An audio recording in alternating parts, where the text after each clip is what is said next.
നമ്മളുടെ നാട്ടില് പ്രകൃതി ദുരന്തങ്ങൾ സംഭവിച്ചു കഴിഞ്ഞാൽ ഒഫീഷ്യൽ ഫോഴ്സിന്റെ കൂടെ യാതൊരുവിധ ഇൻവിറ്റേഷനും ഇല്ലാതെ സ്വയം ഇറങ്ങി പോകുന്ന ആൾക്കാരാണ് ഈ ഓഫ് റോഡ് ക്ലബിലത്തെ മെമ്പേഴ്സും അവരുടെ വണ്ടികളും. അതായത് 2 ആഴ്ച മുമ്പ് വരെ ഓപ്പറേഷൻ താർ എന്നുള്ള പേരിൽ നിങ്ങൾ തിരഞ്ഞു പിടിച്ച് ഫൈൻ അടിച്ച് മുടിപ്പിച്ച ഒരു സമൂഹമാണ് ഞങ്ങൾ.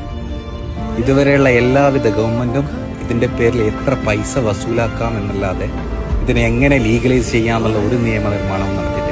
ഒരു അല്പൻ യൂട്യൂബർ അവൻ ചെയ്ത വിവരക്കേടിനെ ഒരു സമൂഹത്തിനെ മൊത്തമാണ് നിങ്ങൾ പ്രതിസ്ഥാനത്ത് നിർത്തിയിട്ട് ഫൈൻ അടച്ച് ഊറ്റി കുടിച്ചതെന്ന് തന്നെ പറയാം. അത്രയും നശിപ്പിക്കാനാണ് നിങ്ങൾ നോക്കുന്നത്. ഞങ്ങളൊക്കെ പോലെയുള്ള ആൾക്കാർ യാതൊരു പ്രതിഫലവും പ്രതീക്ഷിക്കാതെയാണ് ഇങ്ങനെയുള്ള കാര്യങ്ങൾക്ക് മുമ്പിട്ട് ഇറങ്ങിക്കുന്നത്.